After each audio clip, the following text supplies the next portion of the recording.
Mga kabrigada, nanawagan na rin si Catholic Bishops' Conference of the Philippines President, Cardinal Pablo Virgilio David, sa Senado na hayaan ang proseso ng impeachment laban kay Vice President Sara Duterte na umusad ng walang panggigipit o pagkaantala. Ayon kay Cardinal David, ang pagdinig sa reklamo ay hindi usapin ng political convenience, kundi isang tungkuling moral at konstitusyonal. Anyang sino mang humahawak ng posisyon sa gobyerno ay may pananagutan hindi lamang sa batas, kundi pati sa konsensya. Dagdag pa ni David, ang pagbaliwala sa proseso para sa pansariling interes ay isang uri ng pagtataksil sa tiwala ng taong bayan at sa saligang batas.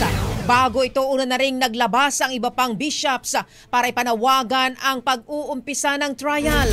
Kabilang narito, sina Lingayen Dagupan Archbishop Socrates Villegas, Cubao Bishop Elias Ayuban at Caritas Philippines President Bishop Jose Bagaforo.